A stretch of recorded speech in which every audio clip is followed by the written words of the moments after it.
everyone. You're welcome to today's episode of the TAAS Business Show in collaboration with EYEGAMBIA. My name is Just Ibe, and I am the president of the Association of African Startups. Our organization is focused on equipping startups with the resources they need to grow sustainable business. Our guest today is one that I'm very fascinated about. Though a very young African decided that he was not going to look for the average secular job. He's going to get into providing value for the African continent. And we are going to be meeting him in a few minutes. Thank you once again for every one of you who have engaged with every single one of our episodes. Thank you for every single one of you who have become members of the Association of African Startups. It just goes to show that we at the Association of African Startups and EYEGAMBIA are doing something phenomenal for the startups in Africa, and that's why everyone believes in what we do. Today, we are going straight into today's interview, and our guest is Mr. Adetayo Adebunmi. Adetayo, welcome to the TAAS Business Show. Can we meet you, please? Tell us about yourself. Oh, thank you very much. I greet everyone watching me right now. My name is Adetayo Adebunmi, and I am the CEO of Tayomorin Ventures, where we produce Tayomorin custard powder. Yes, thank you very much. Thank you very much for that intro. He says he is the CEO of Tayomorin, and they produce tasty and quality custard powder. So before we go into today's questions, I first want to ask, Adetayo, tell us, how did you start this business? Considering the fact that you're a young graduate, you graduated 2019. Most young graduates will be looking for jobs, but you decided you're not going to get a job. How did you identify that this was a niche you wanted to get into? How did you start? Give us the gist. We want to know. Well, thank you. Yes, I like that. Well, I didn't find custard. I believe it found me.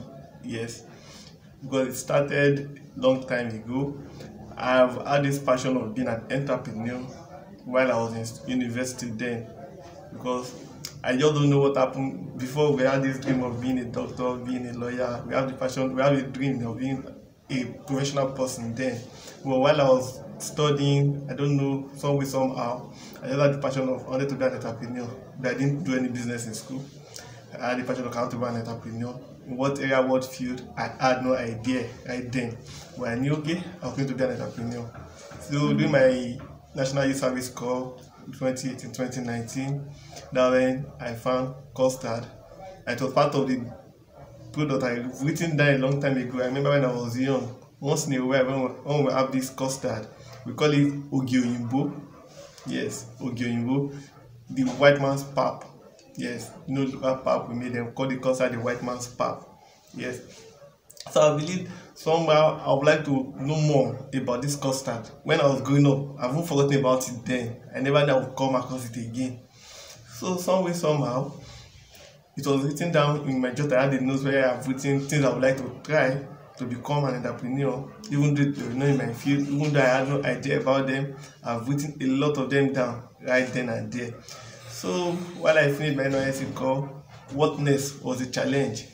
What next was the challenge? What would I do? Then I took my notes where I've written everything I'd like to do. I streamlined them down to where I could start from. Yes, I could streamline them down. Okay, let me start from somewhere. That was when I started. Let me start with custard. Then I started my movement. Then I started my plan. I said what I could do, how I could begin with the custard powder. So it began. Thank you very much, Adetayo. I find your story fascinating because I remember the first time I attempted to do business, the first time I attempted to do serious business. So I started doing business when I was 14, 15. But the first time I attempted serious business was my first year in university. And I can understand how it feels to be an entrepreneur at heart, even when you just graduated and your family may think you need to go get a job.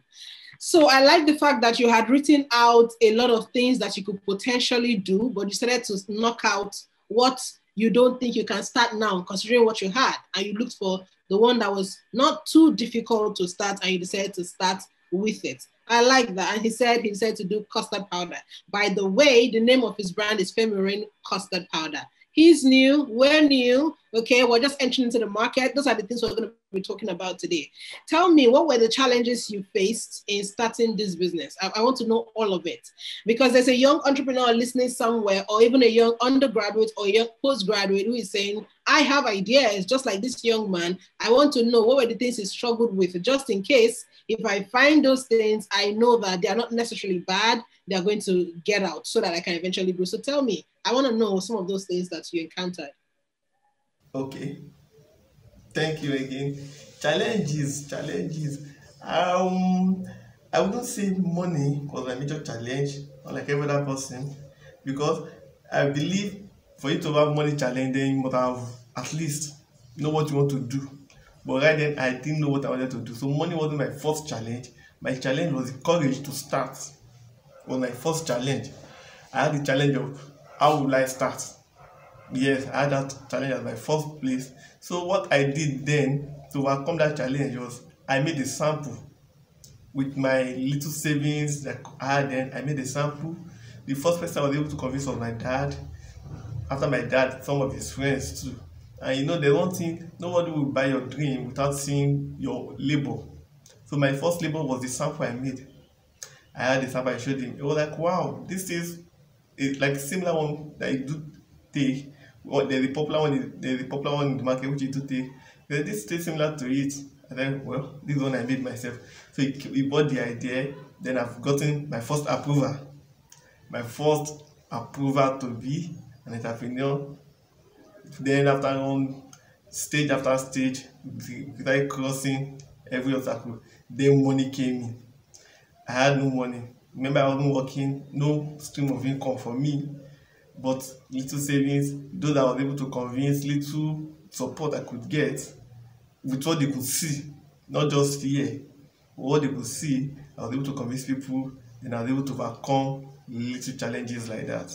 I want to stop you in your track, Adetayo. You're such a brilliant entrepreneur. I can almost tell that there's a lot we need to extract from you today. He said some particular things here. He said he had a challenge convincing his folks that this is what he wants to do. More like he needed to test his proof of concept for it to be even accepted in his immediate environment. And so after going to learn how to actually produce this custard, remember, he didn't have any prior experience as a custard producer. He was just a fresh graduate from school. So after learning it, he did his first product and took it to his dad's friend. His dad's friend made the custard and said, it tastes like the popular one. I won't even know that there's a difference. That means there's a proof of concept. Now, someone who is not necessarily certified as a producer of these things has gone to acquire a skill, is able to put it into practice. I was able to get a consistency that nice and acceptable in the market by the first person. He knew he had a proof of concept. And at that point, a business was established because the man started to ask, so what do you need? How can we help? What plans do you need to put in place? I'm saying this and expanding it because there's a young African somewhere who is just grappling with the idea. You are not going to turn that idea into a business if you do not start. If you do not start. And your proof of concept just needs to be accepted by one person. The minute one person feels this is okay, convinced that that thing is okay, you have a market. That means you have 1 million more persons like him or her that will generally love what it is that you do. I want to talk to everyone who is an African in Africa and in the diaspora.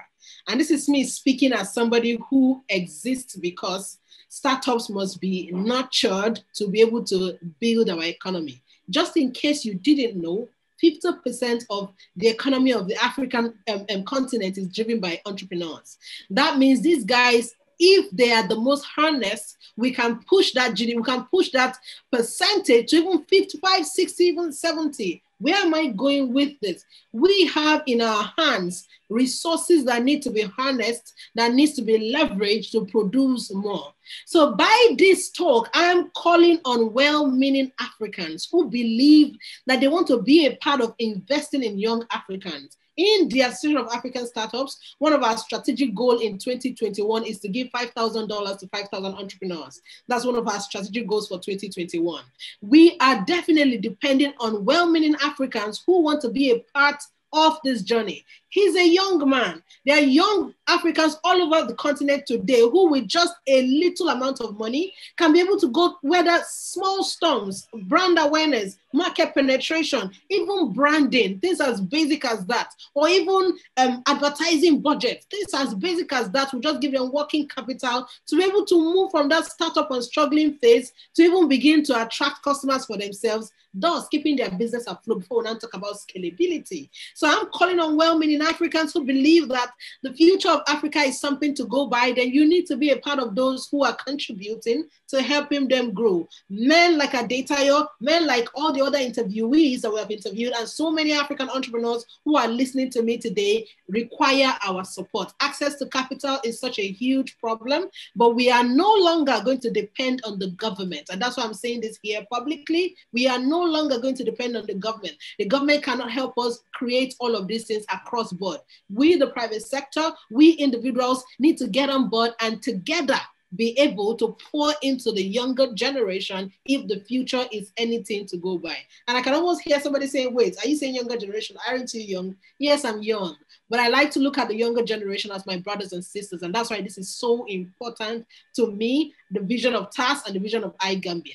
So if you feel like you want to be a part of this, all you need to do is reach out to either us at the Association of African Startups or EYEGAMBIA so that we can begin to contribute and raise the funds for the 5,000 entrepreneurs we want to give $5,000 at the end of 2021. This will really go a long way in helping younger men like Adetayo and all the other interviewees and all the other startups that are listening to us across the African continent. So Adetayo, I just need to quickly say that in response to your capital challenge, because I see that of all the people who have interviewed, it's the same problem. That's why I put this out, right? Now, coming back to the other question, can you tell us exactly what are your business goals in terms of market expansion? What markets do you want to enter into right now? Our market are major markets where food products are being sold. Where food products are being sold is our major market where we need to enter. Locally, internationally, that's our market. And we have a goal to expand. Though right now our market size is small, but we still have a goal to expand more than we are right now. I would like to give the brief history, a story of how I gained little access to the market. I started from my locality. I had a chance or opportunity. My first outing was in my church. There's a story behind it. So after the opening, I had to discuss with those who own small shops, as we can call it, where they sell. Let me supply. And luckily for me, majority of them bought the idea. That was the first place I started with. I didn't start with the full market. Now I have no money to venture to that. So I started from there, and little by little, I'm expanding to the next phase of it. Yes, exactly.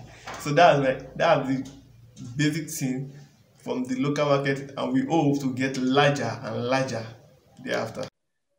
Fantastic. So he wants to get into local markets, supermarkets, any market where there are consumables, because it's easy to sell anything that people eat, really, right? And this is one of the interviewees we had in the previous episode also has something that is consumable.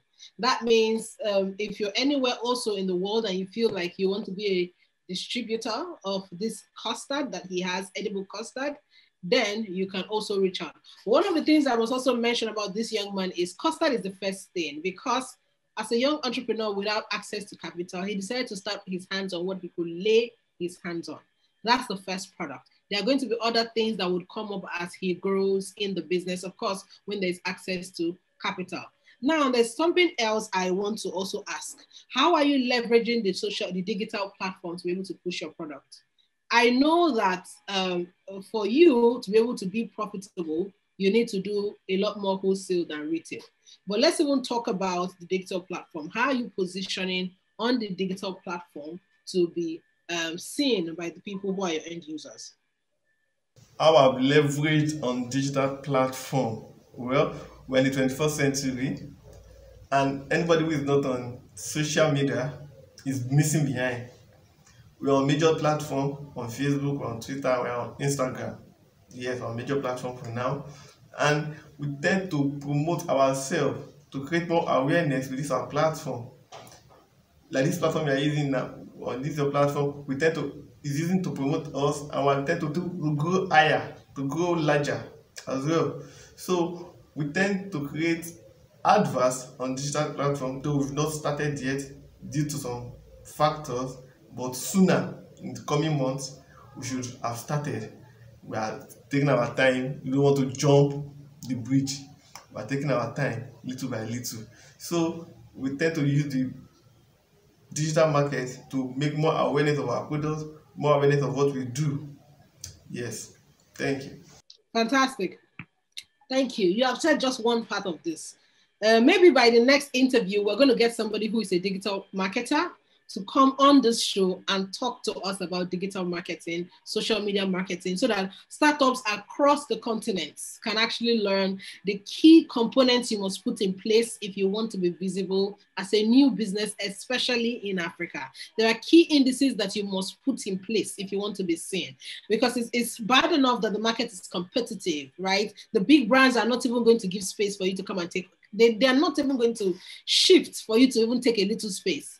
They're struggling for the same market that you're struggling. That means we as young entrepreneurs in Africa must have clear-cut strategy on how to enter into the market and get a share, no matter how small that share is. So our partners at EYEGAMBIA, I think we need to work together to make sure that at least a digital marketer or a social media marketer comes on this show and talk to us, everyone collectively, so that everyone listening can learn 3 or 4 components that they can run with immediately to position their businesses across board.